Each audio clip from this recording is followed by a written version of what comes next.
মাননীয় মুখ্যমন্ত্রী মমতা বন্দ্যোপাধ্যায়ের ঐকান্তিক প্রচেষ্টায় দীঘা সমুদ্র সৈকতে অক্ষয় তৃতীয়ার পূর্ণ লগ্নে শ্রী শ্রী জগন্নাথ দেবের দ্বার উদ্ঘাটন উপলক্ষে মেট্রোপলিটন দুর্গা মন্দির প্রাঙ্গণে মেয়র পরিষদ সদস্য ও ৫৭ নম্বর ওয়ার্ডের পৌরপিতা জীবন সাহার উদ্যোগে ভোগ বিতরণ অনুষ্ঠান অনুষ্ঠিত হলো।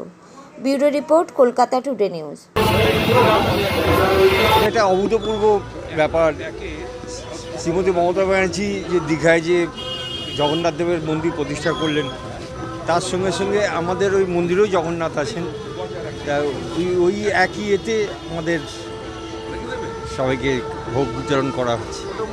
দিদির প্রচেষ্টায়, দিদির এতে যেটা দীঘায় আমাদের একটা জগন্নাথের ওপেনিং আজকে হলো, আর ওই হিসাবে লাইভ টেলিকাস্টে আমরাও সব জায়গায় এলইডি জীবনদার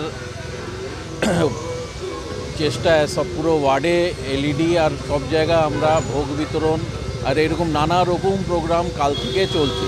আর আজকে সারা ওয়ার্ড জুড়ে আমাদের কিছু না হলেও ১২-১৫ জায়গায় এরকম প্রোগ্রাম চলছে।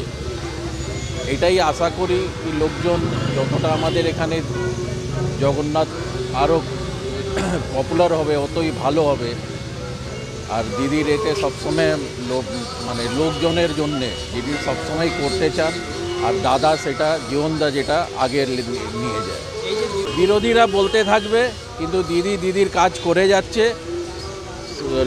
সমালোচনা যাদের করা ওরা সমালোচনা করবে, কিন্তু দিদির কাজ করে যাচ্ছে।